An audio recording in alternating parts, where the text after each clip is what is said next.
हर घर बेरोजगार, यही है आज की भाजपा सरकार। वादा किया था सर आय बढ़ाने का, आय तो बढ़ी नहीं, महंगाई बढ़ गई। आज देश को आधार कार्ड की नहीं उधार कार्ड की जरूरत पड़ रही है। सरकार आप सबको गरीब कर रही है। गरीब सिर्फ वो नहीं सर जो सड़क पे कटोरा। और मेरा ये मानना है कि बीजेपी एक गुंडों की पार्टी है, अनपढ़ गुंडों की पार्टी है। वो सिर्फ गुंडागर्दी करते हैं और पेट्रोनेज देते हैं गुंडों को। होगा उस साधारण से व्यक्ति को राजनीति में उंगली पकड़ के चलना अरविंद केजरीवाल जी ने सिखाया। राष्ट्रीय प्रवक्ता भी बनाया, 27 साल की उम्र में राष्ट्रीय कोषाध्यक्ष बना। हम सब अपने आप को सौभाग्यशाली महसूस कर रहे हैं कि हम माननीय प्रधानमंत्री नरेंद्र मोदी जी की लीडरशिप में और गृह मंत्री अमित शाह जी की संकल्प शक्ति के साथ जुड़कर बिना रुके और बिना थके देश के लिए काम करेंगे। दोस्तों, क्रिकेट को तो आपने रंग बदलते देखा होगा, लेकिन आज भारतीय राजनीति के पोस्टर बॉय ने पूरी की पूरी खाल ही बदल ली। 24 अप्रैल 2026 ये तारीख याद रखिएगा। जिस राघव चड्ढा ने भाजपा को अनपढ़ों की पार्टी और लोकतंत्र का दुश्मन कहा था, आज वही राघव चड्ढा भाजपा अध्यक्ष नितिन नबीन के साथ बैठकर राजनीति समझ रहे हैं। आज बात सिर्फ पार्टी बदलने की नहीं, आज बात है उस गणित की जिसने संविधान की 10वीं अनुसूची को भी हैरान कर दिया है। स्वागत है आपका एक और धुरंधर खुलासे में। जरा फ्लैशबैक में चलते हैं। राघव चड्ढा के शब्दकोश में भाजपा के लिए बड़े प्यारे शब्द थे। और मेरा ये मानना है कि बीजेपी एक गुंडों की पार्टी है, अनपढ़ गुंडों की पार्टी है। वो सिर्फ गुंडागर्दी करते हैं और पेट्रोनेज देते हैं गुंडों को।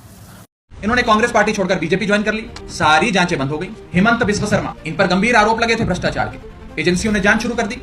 इन्होंने कांग्रेस पार्टी छोड़कर बीजेपी ज्वाइन कर ली, सारी जांचें बंद हो गई। अरविंद केजरीवाल के ब्लू व्हाइट बॉय ने 15 साल तक इसी विचारधारा का ढोल पीटा। ऑपरेशन लोटस के नाम पर चीखने वाले राघव को अचानक लोटस में सुगंध कैसे आने लगी? क्या ये हृदय परिवर्तन है या फाइल बंद होने का सुकून? अब सुनिए न्यू राघव की भाजपा मुख्यालय में उन्होंने क्या कहा। मैं इस पार्टी का फाउंडिंग मेंबर था। मुझसे बेहतर आम आदमी पार्टी को शायद ही कोई जानता होगा। हम सब ने मिलकर पूरी कमिटमेंट और डेडिकेशन के साथ इस पार्टी को दिल्ली में स्थापित किया, पंजाब में स्थापित किया और देश के अन्य राज्यों तक पहुंचाने का प्रयास किया। लेकिन आज मैं बहुत दुख के साथ, बहुत पीड़ा के साथ और बहुत शर्म के साथ ये कह रहा हूं कि जो पार्टी करप्शन खत्म करने की कसम खाकर बनी थी, वो पार्टी आज करप्ट और कॉम्प्रोमाइज लोगों के हाथ में बुरी तरीके से फंस चुकी है। 15 साल बाद पता चला कि पार्टी गलत थी। 15 साल, एक राज्यसभा सीट और एक शानदार बंगले के बाद ये ज्ञान प्राप्त हुआ। ये तो वही बात हुई कि फिल्म पूरी देखने के बाद विलन से कह रहे हैं कि भाई तू तो हीरो लग रहा है। अब आते हैं सबसे बड़े खेल पर, एंटी डिफेक्शन लॉ यानी दल बदल कानून।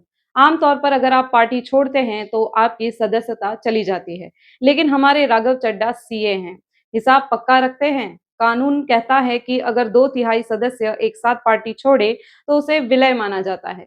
आपके राज्यसभा में 10 सांसद थे, राघव चड्ढा अपने साथ 6 को ले उड़े। संदीप पाठक, अशोक मित्तल, स्वाति मालीवाल, हरभजन सिंह, राजेंद्र गुप्ता और विक्रम साहनी। 7 out of 10। सदस्यता भी बच गई, बंगला भी बच गया और सरकार के साथ सेटिंग भी हो गई। इसे कहते हैं मास्टर स्ट्रोक वाली मैथमेटिक्स। लेकिन क्या ये सिर्फ मनमुटाव था? याद कीजिए, पिछले महीने ही राघव को राज्यसभा के उपनेता पद से हटाया गया था। अशोक मित्तल को वो कुर्सी दी गई, लेकिन अब अशोक मित्तल भी राघव के साथ भाजपा में हैं।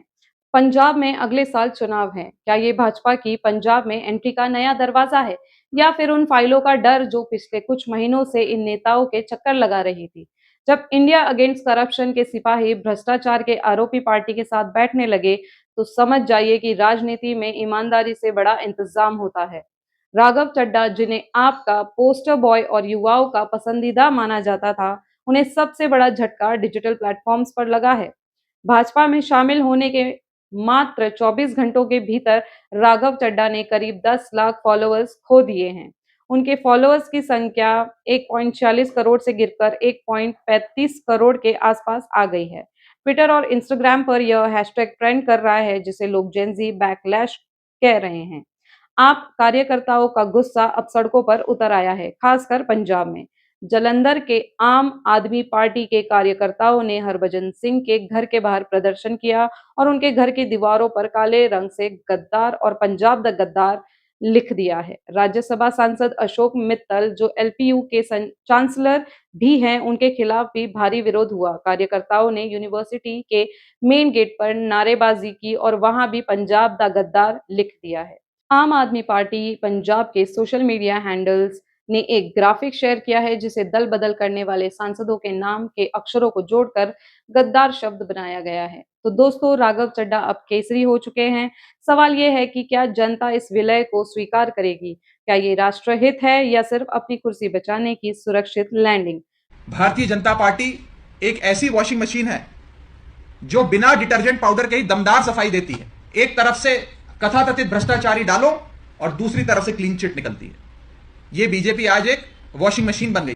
कमेंट में बताइए, क्या राघव चड्ढा ने सही किया है या पंजाब और दिल्ली की जनता के साथ धोखा है? देखते रहिए प्रियंका खन्ना द अनफिल्टर्ड, क्योंकि हम सत्ता के गलियारों की हर धूल झाड़ कर सच सामने लाते रहेंगे। जय हिंद।